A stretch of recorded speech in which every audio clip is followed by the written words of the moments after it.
সরকারি হাসপাতালগুলোতে অনিয়ম, দুর্নীতি ও দালাল মুক্ত পরিবেশ তৈরির পাশাপাশি সাধারণ মানুষের সুচিকিৎসা নিশ্চিত করতে 7 দফা নির্দেশনা দিয়েছে স্বাস্থ্য ও পরিবার কল্যাণ মন্ত্রণালয়। এই নির্দেশনা বাস্তবায়ন হলে জনগণ পাবে কাঙ্ক্ষিত স্বাস্থ্যসেবা। এদিকে স্বাস্থ্যমন্ত্রী সর্দার সাখাওয়াত হোসেন বলেছেন, যে কোনো মূল্যে অব্যবস্থাপনা দূর করে নাগরিকদের সুচিকিৎসা নিশ্চিত করা হবে। রিপোর্ট শরীফুল ইসলামের। প্রতিদিনই চিকিৎসা সেবা নিতে সরকারি হাসপাতালগুলোতে ভিড় করেন বিভিন্ন শ্রেণী পেশার মানুষ, কিন্তু হাসপাতালগুলোতে নানা ধরনের ভোগান্তির শিকার হন রোগীরা।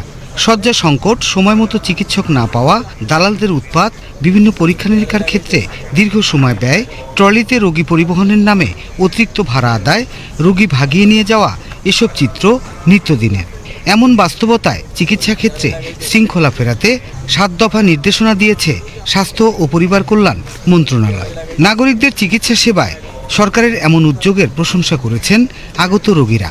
যদি একটু তদারকি করে গভর্নমেন্ট, তাহলে আশা করি আমাদের জনসাধারণ যে ভোগান্তিটা কিছুটা হলেও লাঘব হবে। যদি এটা করতে পারে আমি মনে করি জনগণের জন্য খুবই উপকৃত হবে এবং মানুষের টাকা পয়সার যে হয়রানি বা সার্বিকভাবেই যে হয়রানিরা সেটা থেকে যদি মুক্ত করতে পারে, তাহলে সরকারের প্রতি মানুষের কৃতজ্ঞতা থাকবে অপরিসীম। দালালগুলো বিভিন্ন হয়রানি করে, কেন অনেকে বুঝে না যে আসেন করে যার কাজ ওই করে, রক্ত পরীক্ষা, পেশাব পরীক্ষা, মাঝখানেতে 2000-1000 টাকা খায় ফেলে, দালাল খেয়ে ফেলে। সরকারের এমন নির্দেশনায় নড়ে চড়ে বসেছে বিভিন্ন হাসপাতাল সংশ্লিষ্টরা।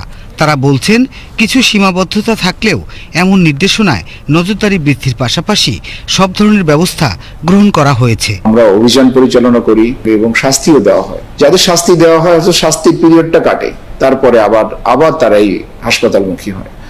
তো আমাদের আনসার সদস্যরাও চেষ্টা করে তাদেরকে প্রিভেন্ট করার। সমস্যাগুলো হয় মূলত রাতে, গভীর রাতে। আমাদের পর্যাপ্ত জনবল দিলে আমরা হয়তো এই যে হুইল চেয়ার বা ট্রলির যে বিষয়টা আছে, যে বাইরে থেকে লোকজন আসে, এটা হয়তো আমরা প্রিভেন্ট করতে পারবো।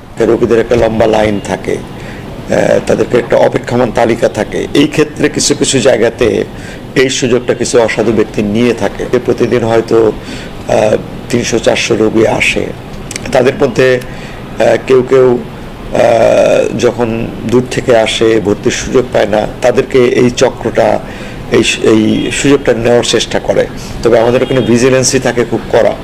এই ধরনের যখনই কোনো অভিযোগ আমরা পাই, সাথে সাথে তার বিরুদ্ধে আমরা ব্যবস্থা নিই। এদিকে দেশের বিভিন্ন সরকারি হাসপাতালে আকস্মিক পরিদর্শন কার্যক্রম অব্যাহত রেখেছেন স্বাস্থ্য ও পরিবার কল্যাণ মন্ত্রী সর্দার মোহাম্মদ সাখাওয়াত হোসেন।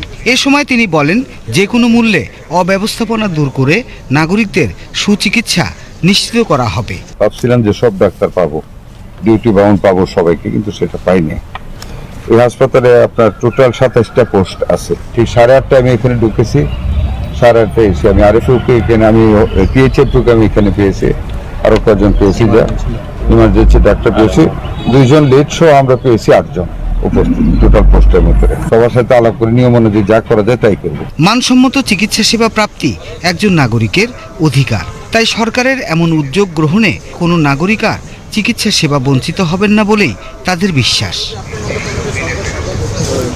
Shariful Islam, BTV news, Dhaka.